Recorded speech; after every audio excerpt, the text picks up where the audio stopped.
Today on the center of it all, I hope you're hungry. We have an interesting show in store for today. We each picked one of our favorite kitchen encounters dish. So get ready for a show filled with sweet heat, a hearty sandwich, and some holiday seafood hors d'oeuvres.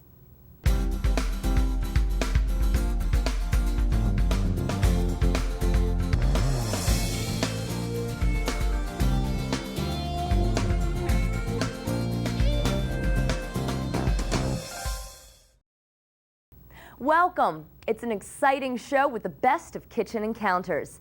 Let's kick things off with Andrew Callista's favorite pick. Bubba may have told Forrest Gump that he knew everything about shrimping, but Mel probably knows everything there is to know about cooking shrimp. Her bacon-wrapped shrimp was probably my favorite day of work here at WHVL. Perfectly cooked shrimp wrapped in the champagne of meats. Does it get any better than that?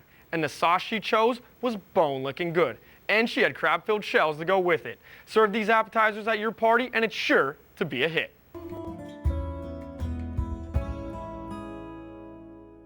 'Tis the season for parties and celebrations. After all, once the halls have been decked, who doesn't want to invite a few friends over to share the festive atmosphere? Today, I'm going to show you how to make 2 stress-free, crowd-pleasing seafood hors d'oeuvres. Jumbo shells stuffed with succulent crab meat and shrimp wrapped in bacon. Let's get started. First, we're going to make our jumbo shells stuffed with crab meat cocktail. Making crab meat cocktail couldn't be easier. I've put a cup of diced celery and a cup of diced onion in a nice big bowl, and I'm going to add 6 ounces or about a cup and a half of grated white cheddar cheese. I'm going to toss these 3 around just till they're combined. Now I'm going to add my spices, which is going to be about a tablespoon of cayenne pepper sauce. You can put more in if you like. That's about a tablespoon and a half. Half a teaspoon of celery seed, just like you'd kind of put in tuna salad. And the juice of half of a lemon. I'm going to toss all of this together. Coat everything. You'll know when it's coated enough because your cheese is going to kind of take on the pink color of that cayenne pepper sauce. And now we're going to add about a half of a cup of mayonnaise. And you don't want to add too much mayonnaise, folks, just enough to make it creamy, because we don't want our crab cocktail to taste like mayonnaise. We want it to taste like crab meat. And that's looking all beautiful. Now I'm going to add 1 pound of the best quality jumbo lump crab meat I can find. If you live near the ocean or you're making this in the summer, fresh is best, but don't hesitate to use some of our really, really good quality pasteurized crab meats. Now I'm just folding this. I'm going to get a little gentler here because I don't want to mash up those beautiful big pieces of crab meat. And I'm about done. I'm going to cover this with plastic wrap and put it in the refrigerator to chill for 1 to 2 hours. While my crab meat cocktail is chilling, I've cooked 1 pound of jumbo pasta shells. You're going to have to cook an entire pound. It's going to be about a dozen more than you need, and the reason why you have to do this is because inside this box, some are broken and some are going to rip and tear while they cook. After they're all drained, you just pick about 24 of the prettiest ones you can find with no rips or no tears, and just invert them on a baking pan to drain and dry. And what I mean dry is not dry out. Be free of all liquid, moisture, or water. Now all I'm going to do is I'm going to cover these with plastic wrap, and I'm going to set them aside while I cook my bacon.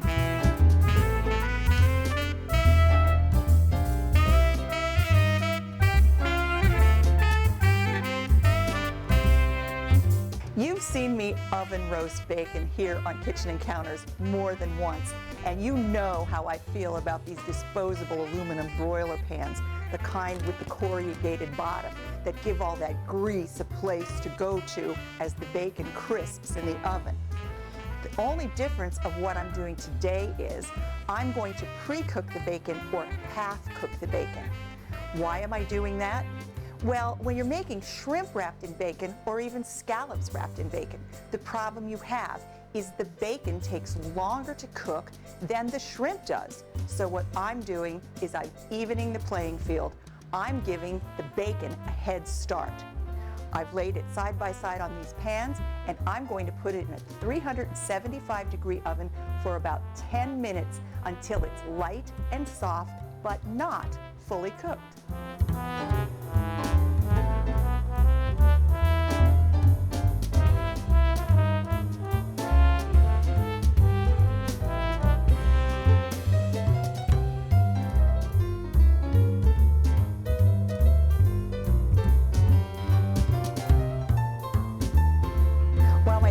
In the oven, I've been stuffing my shells. About 2 tablespoons for each one. And in case I forgot to mention, you want to cook these shells al dente, just according to the package directions, because keep in mind, they're not going to go back into the oven to bake. So you really want to have these fully cooked. 24 shells. I'm going to go get my bacon out of the oven.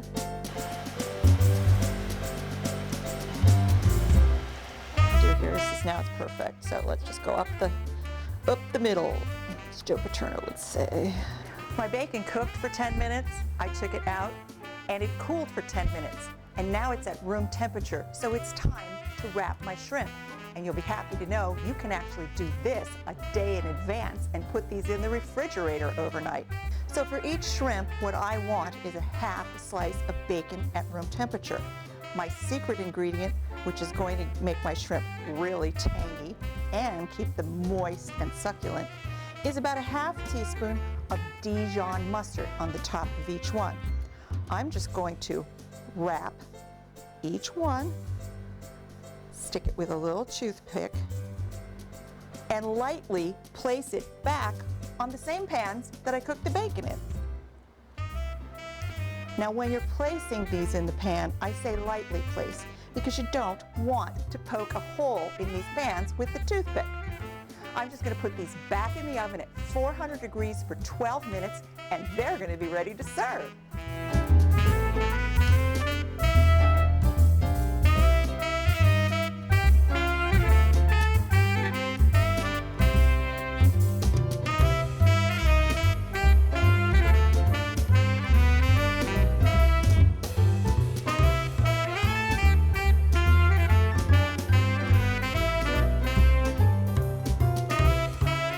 Without stress or mess, I'm serving 2 succulent seafood hors d'oeuvres. One hot, one cold. I've added some salted, roasted almonds for crunch, some briny olives, fennel-crusted salami with cheese and crackers. Let's start the party. For these and all of my recipes, just go to my website.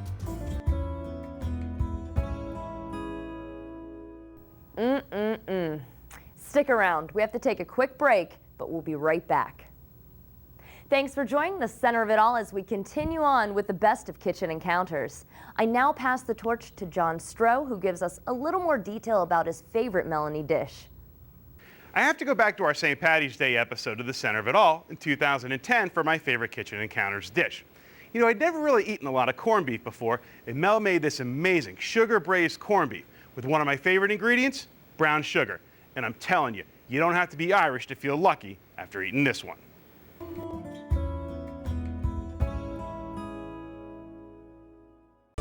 It's St. Patrick's Day, and I'm going to cook my family a really special dinner tonight. But instead of my old corned beef with cabbage and potato recipe, I'm going to make them my new sugar-braised corned beef sandwiches on homemade caraway seed rolls.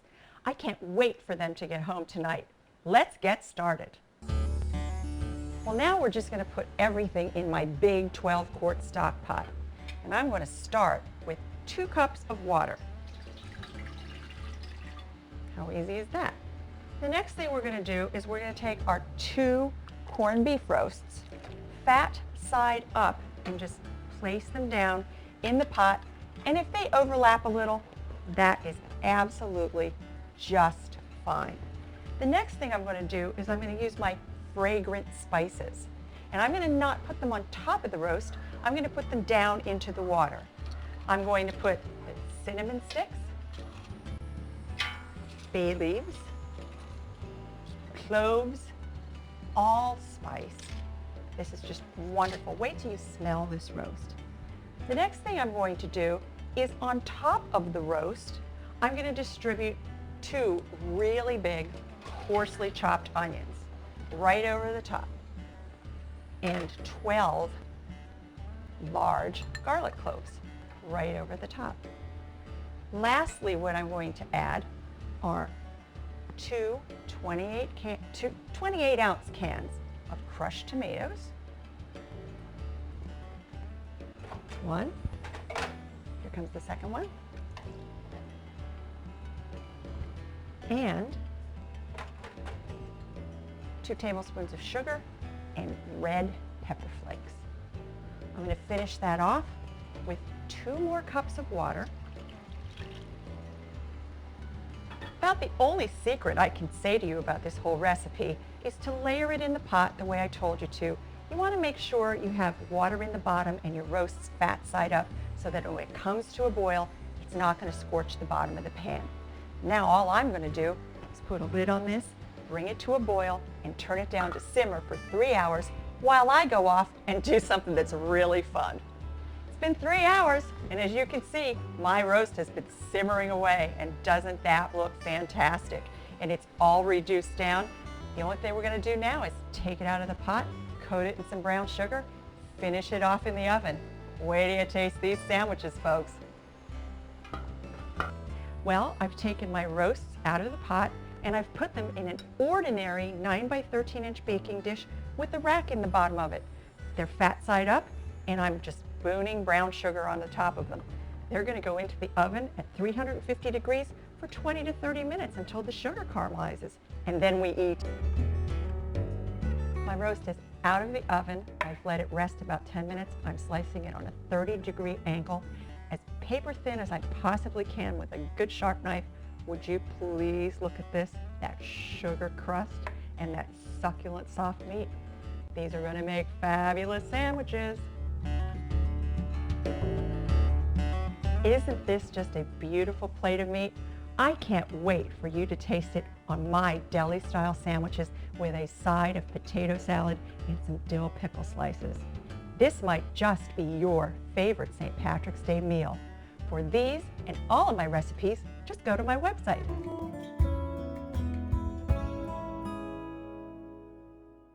St. Patty's Day or not, that sandwich is good any day of the year. But don't go anywhere. When we return, we take a look at my personal favorite dish. Welcome back to the center of it all. I'm your host, Alex Rabb. We have one last dish to share today. One of my favorite dishes is Melanie's Sweet Heat Strawberry and Guajillo Chicken Quesadilla.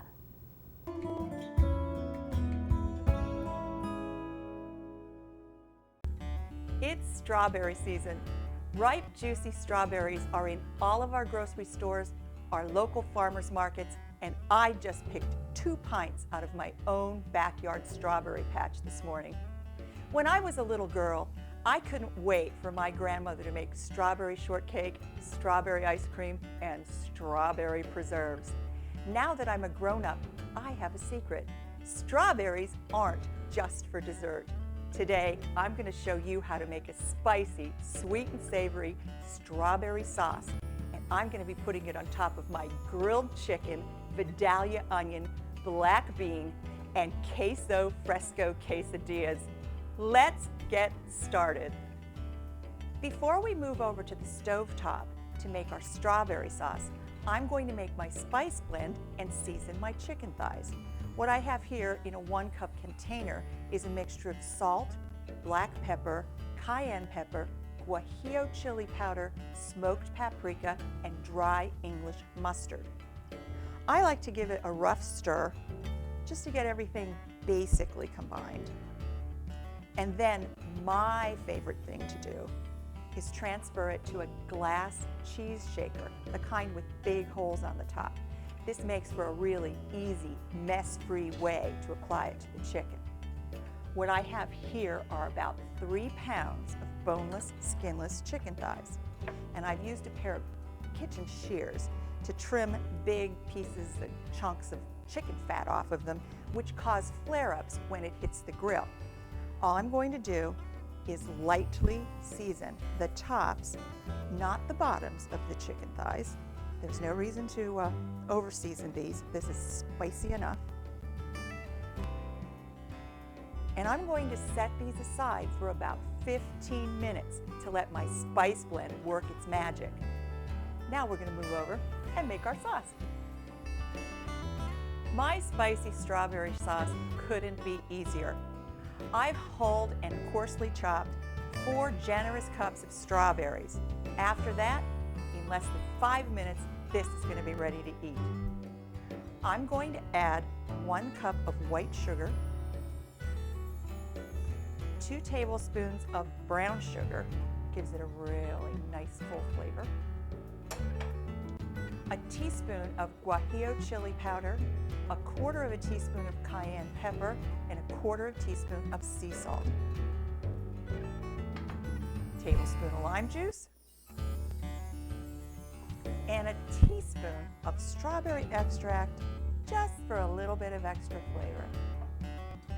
I'm going to stir these together. I'm going to take my time and do this until the strawberries are completely coated in sugar. That looks about right. Now I'm going to put this over medium-high heat. Bring it to a saute and let it simmer gently for 5 minutes. When this is finished simmering, I'm headed out to the grill to cook our chicken.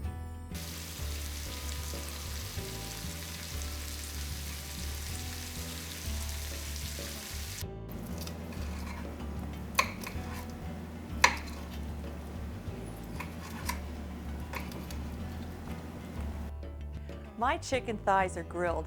They were over indirect heat for just about 8 to 10 minutes per side, and I cut them into strips. Don't they look wonderful? Now I've put some corn oil in the bottom of this pan, and I'm using a stir-fry pan. You can use a 12-inch skillet, it'll work just fine. What I'm going to do over medium-high heat, I'm going to add 1 pound of Vidalia onions, and I like to use Vidalias because they're in season this time of year and they're really sweet. The next thing I'm going to do is I'm going to season my Vidalias with 1 to 2 tablespoons of the same spice rub we used to season the chicken thighs. I like spice and heat, so I'm going with 2 tablespoons today. Now all I'm going to do is I'm going to kind of saute, stir fry these for 5 to 6 minutes until they're soft but still crunch tender.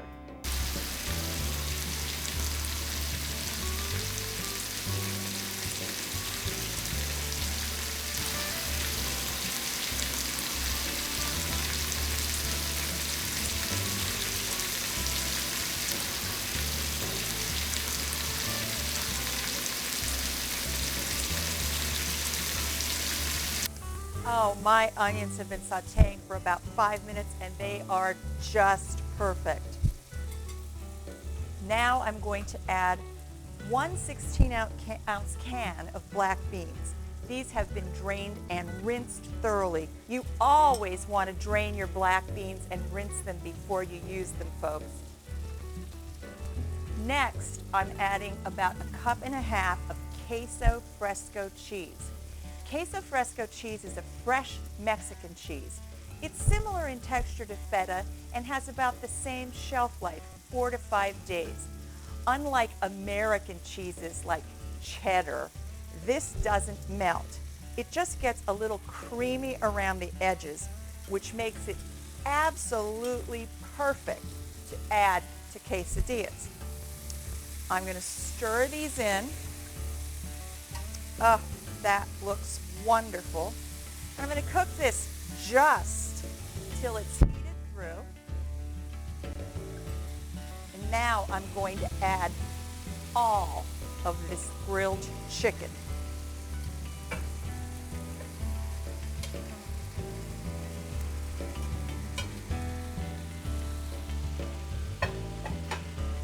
I'm going to stir this together and let it cook for about 1 minute, and it is going to be time to eat.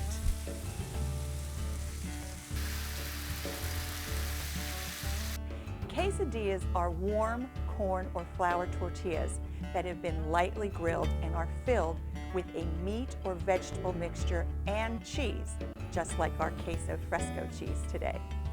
Traditionally, they're folded in half so they can be picked up and eaten on the go. If you want to serve them that way, be sure to drizzle some of this spicy sauce in the center first. For a prettier presentation, I like to sandwich my meat in between 2 flour tortillas and drizzle it with the sauce on top and garnish it with the fresh strawberry. No matter how you decide to serve these quesadillas, I can promise you this strawberry sauce is full of sweet heat. For these and all of my recipes, just go to my website.